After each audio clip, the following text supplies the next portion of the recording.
दूसरा मैं हीट के बारे में बोलने से पहले मैं थोड़ा उठ सा ये जाना बता बेटा, जा खाना दे, देंगे कि देंगे हमें जा। हार्ट की केयर के टू लिए क्या मिनट्स क्या, नहीं।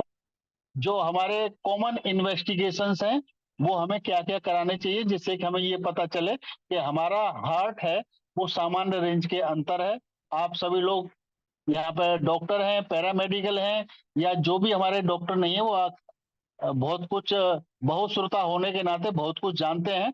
कॉमन चीजें हैं कि एक तो ईसीजी होती है, एक एक्सरे होता है, एक होल्टर की जांच होती है, इको होता है, एक्सरसाइज टेस्ट होता है जिसे टीएमटी भी बोलते हैं, और डोबूटामिन के साथ भी बोला जाता है जिन लोगों को चल फिर नहीं सकते, दौड़ नहीं सकते ट्रेडमिल पर, तो उनको इंजेक्शन लगा के, दवाई लगा करके, इन्फ्यूजन करा के, डोबूटामिन नाम की मेडिसिन होती है, उसके साथ हार्ट रेट बढ़ा करके टेस्ट किया जाता है। बाद बाकी हार्ट का सीटी स्कैन से भी जांच होती है, एमआरआई से भी होती है। ये कॉमन हमारी जांचें हैं जो अक्सर की जाती हैं, और इनके निरीक्षण परीक्षण और रीडिंग्स लेने के बाद हम कहते हैं कि आपका हार्ट ओके है और आप ठीक रह सकते हैं, दैनिक दिनचर्याएं आसानी से कर सकते हैं। दूसरा है कि हमारे हार्ट को किसी तरह की प्रॉब्लम ना हो, तो हमारे लिए जो कुछ कॉमन गोल्ड रूल्स है, नंबर वन है उसमें कि हमें स्मोकिंग नहीं करना चाहिए, और स्मोकिंग से मतलब केवल बीड़ी, तंबाकू, और जो कल इलेक्ट्रॉनिक सिगरेट वगैरह हैं, ये सब डायरेक्टली इनडायरेक्टली जहां से भी अगर स्मोक बन रहा है, इवन चूल्हे का स्मोक है, कहीं से भी किसी तरह का पॉल्यूटेड स्मोक आ रहा है, ऑल आर हार्मफुल। हालांकि मैंने कई जगह देखा है, लोग कहते हैं जो पूजा के दौरान घी जलाने से या हवन सामग्री से जो हार्म नहीं करता है, बट ऐसा कहीं हमने साइंटिफिक किसी लिटरेचर में नहीं पढ़ा है आज तक। दूसरा है हेल्दी फूड खाएं जो आपके शरीर को माफिक आता है, आसानी से हजम होने वाला हो, और उसमें नशा नहीं हो, इस तरह का हमें हेल्दी फूड लेना है। और अगर किसी को बीपी वगैरह है तो हमें बीपी को कंट्रोल में रखना चाहिए, और अपना बीपी नियमित रूप से हर 2-3 महीने में, जो लोग हेल्दी हैं जिनमें कोई दवाई नहीं ले रहे हैं, अपना बीपी पीरियोडिक जांच कराते रहना चाहिए। और अगला पॉइंट है कोलेस्ट्रॉल, जिसे हम लिपिड प्रोफाइल बोलते हैं, एक्सटेंडेड लिपिड प्रोफाइल भी होता है। तो ये हमें अपने कोलेस्ट्रॉल, जिसकी वजह से हमारी ब्लड की धमनियों के अंदर और हार्ट की जो नसें हैं, खून जो जिनमें बहता है, हम कॉमनली उन्हें नसें बोल देते हैं, आर्टरीज के अंदर प्लाकिंग और ब्लॉकेज होते हैं, तो उसके लिए cholesterol is the most responsible. तो हमें उसको एक निर्धारित रेंज के अंदर ही रखना चाहिए। दूसरा, अगर किसी को डायबिटीज है तो डायबिटीज को भी पूरी तरह से कंट्रोल करना चाहिए, उसके फास्टिंग पीपी और HbA1c और यूरिन में शुगर वगैरह टाइम टू टाइम चेक कराना चाहिए, और साथ में माइक्रो एल्बुमिन की भी जांच करानी चाहिए, और ऑप्टिमम लेवल पर शुगर का कंट्रोल रखना चाहिए। जो लोग हेल्दी हैं उनको कम से कम नियमित रूप से 20-30 मिनट की एक्सरसाइज करनी, जो बॉडी और एज के अनुसार रिकमेंडेड है, वो करना चाहिए, जिससे कि आपका हार्ट, मन, मस्तिष्क और शरीर का सौंदर्य बना रहेगा। ये एक्सरसाइज करना बहुत जरूरी है। और नेक्स्ट पॉइंट है हमारा कि हेल्दी वेट, जो हमारी एज और कार्यशैली के अनुसार हमारा ऑप्टिमम वेट होना चाहिए, जिसकी वजह से हार्ट के ऊपर आपका लोड नहीं पड़ेगा। और हमें एक मोस्ट इम्पोर्टेंट पॉइंट है हमारी स्ट्रेस। हम सभी लोगों की लाइफ में कम और ज्यादा, थोड़ी और बहुत, कहीं ना कहीं हम किसी भी न किसी तरह से डायरेक्टली और इनडायरेक्टली स्ट्रेस को हमें मैनेज करना चाहिए। हर तरह के लोगों के पास, किसी के पास कम स्ट्रेस है, किसी के पास ज्यादा स्ट्रेस है, तो हमें उसका प्रॉपरली मैनेजमेंट करना चाहिए। अगर कोई प्रॉब्लम है तो हमारे विषय विशेषज्ञ यहाँ पर बैठे हुए हैं, या अपने किसी भी डॉक्टर से, अगर आपको किसी तरह का लत है, किसी तरह की खाने की, नशे की, और या कोई पार्टिकुलर हैबिट्स बन जाती हैं जिनकी वजह से नींद नहीं आ रही है, प्रॉपर नींद नहीं आ रही है, ड्यूटी नहीं कर पा रहे हैं, या मन नहीं लग रहा है किसी चीज में, तो ये सब हमारे डायरेक्टली इनडायरेक्टली फीचर्स हैं कि हमें कहीं ना कोई मानसिक, शारीरिक या किसी भी टाइप की इस तरह की कोई स्ट्रेस है, तो हमें उसका निदान कराना चाहिए, जो बहुत जरूरी है। अब आते हैं हम अपने जो आज का टॉपिक है ओवरऑल के, जो मैंने शुरू में बताया था कि अगर हीट बढ़ती है, तो अगर 1 डिग्री हीट बढ़ जाती है जो बॉडी के लिए, तो उसके साथ साथ हमारा हार्ट रेट बढ़ जाता है, और हार्ट रेट बढ़ जाने से एक तरह से एग्जॉस्टिंग फीलिंग होती है, और इस समय हीट स्ट्रोक होने के भी चांसेस रहते हैं। जिन लोगों की बॉडी हीट के अनुसार, जो एनवायरनमेंट के अनुसार एडजस्टेड नहीं होती है, उन लोगों को ये प्रॉब्लम ज्यादा होती है।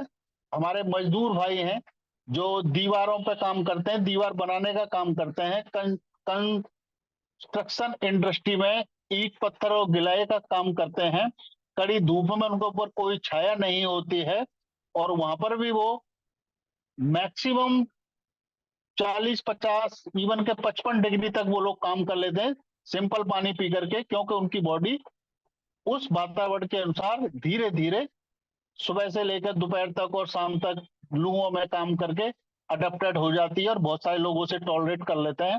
और मैं नहीं समझता कि हम में से जितने भी लोग ये एसी में कोई यूजर हैं, उनमें से शायद ही कोई 40 से ऊपर टेम्परेचर सहन कर पाएगा।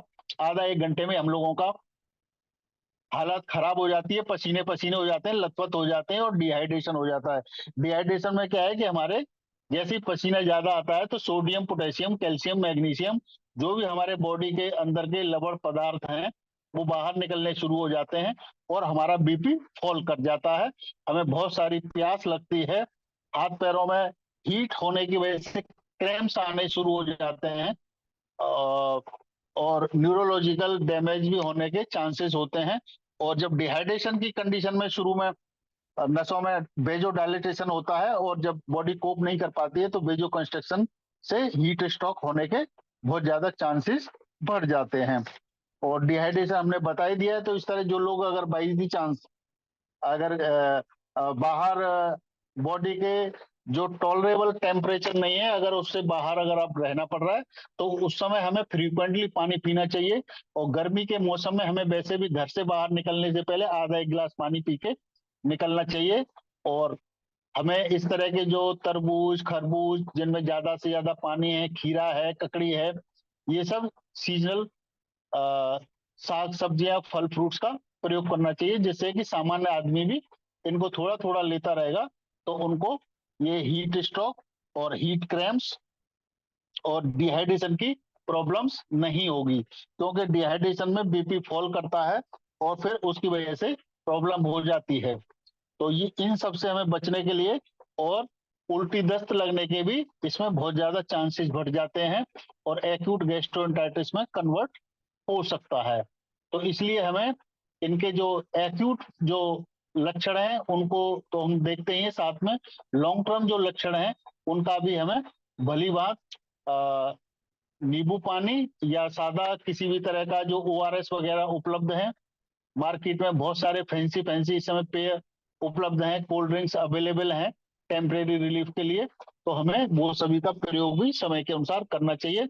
और सबसे सिंपल हमारा पानी, चीनी, नींबू, नमक बहुत ही अच्छा और उत्तम है।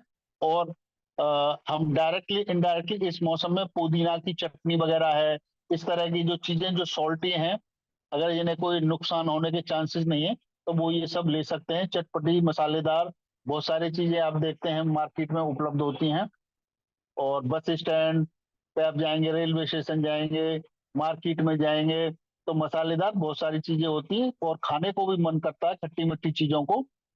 तो इससे भी हम डायरेक्टली इनडायरेक्टली हीट से बच सकते हैं, और इसके साथ ही हम अपने हार्ट को बचा सकते हैं। हार्ट हमारा मन, मस्तिष्क और सभी के अंदर एक रेगुलेशन का काम करता है, और जो भी वेस्ट प्रोडक्ट्स होते हैं इस समय वो निकल जाते हैं, लेकिन वो एक सीमा तक निकले तो ही अच्छे हैं। अगर वो ज्यादा निकल जाते हैं, तो इसके हमारे ऊपर एडवर्स एडवर्स का मतलब बुरे प्रभाव डालता है। तो ये सब चीजों से हमें अवॉइड करके और अपने हार्ट की हमें सुरक्षा करनी चाहिए। हार्ट की सुरक्षा का मतलब है हमें मन, मस्तिष्क अपने, और बीपी, कोलेस्ट्रॉल और शुगर भी हमारा इसके साथ में कंट्रोल हो जाता है। ये प्राकृतिक चीज है, हीट इतनी बुरी भी नहीं है। और जिन लोगों को उनके लिए बहुत अच्छा हीट है। जिनको हार्ट फेलियर के जो मरीज हैं, जिनका हार्ट अटैक की वजह से या बाईपास सर्जरी कराने की वजह से किसी भी तरह से जिनके हार्ट की पंपिंग कम हो जाती है, तो वो लोगों के लिए हीट और इस तरह का मौसम काफी अच्छा होता है। तो उनको इस मौसम का आनंद लेना चाहिए। और एसी वगैरह में ऐसे लोगों को कई बार एसी माफिक भी नहीं आता है, और लोगों से सुनने में आता है कि मैं ज्यादा देर तक एसी में नहीं रह सकता हूँ। बहुत सारे हमारे मरीजों के अटेंडेंट आते हैं, अस्पताल में रहते हैं, तो कहते हैं डॉक्टर साहब हमें कोल्ड हो गया, ये हो गया, या हमें परेशानी होती है, तो उन लोगों को टाइम टू टाइम अपना चेकअप कराना चाहिए। या सांस फूलती है, तो कई बार ऐसे लोगों को अनडायग्नोज हार्ट की प्रॉब्लम चल रही होती है। तो ये मौसम और टेम्परेचर के परिवर्तन से हमें कई बार ऐसी बीमारियों का भी पता चल जाता है जो लोगों को पता नहीं होती हैं। तो कई बार ये मौसम हमारे लिए लाभदायक तो होते ही होते हैं, क्योंकि मौसम बने ही इसीलिए है कुदरत ने। जहाँ जो लोग रहते हैं, अलग अलग जगह पे जो लोग रहते हैं, वहाँ कुदरत ने उन्हें उसी तरह का रहने के लिए वातानुकूलित बनाया है। उसी तरह के उनके शरीर उसी तरह से ढल जाता है। और मैं चाहूंगा कि और लोग प्रश्न पूछें, अगर हो सका तो मैं उनका उत्तर दे पाने में सक्षम रहूंगा। इसी के साथ मैं अपनी वाणी को विराम दूंगा। मैंने सफिशिएंट टाइम ले लिया है। जय भीम, जय भारत। अभी तो खैर 9:30 बजे हैं। सभी लोग चर्चा के लिए आमंत्रित हैं। जय भीम, जय भारत, जय धन्यवाद। संविधान। बहुत अच्छा आपने बता दिया सर। जो साथी किसी कोई का कोई प्रश्न क्वेश्चन पूछना हो चाहते हैं तो कृपया पूछ अपना सकते हैं। करके किसी कोई क्वेश्चन है हार्ट के संबंध में तो कृपया हैंड रेज करें और अपना क्वेश्चन कर सकते हैं। इसका मतलब हम यही लगते हैं, या तो लोगों को 100% समझ में आ गया है, या फिर समझ में नहीं आया है। बिल्कुल भी आया नहीं नहीं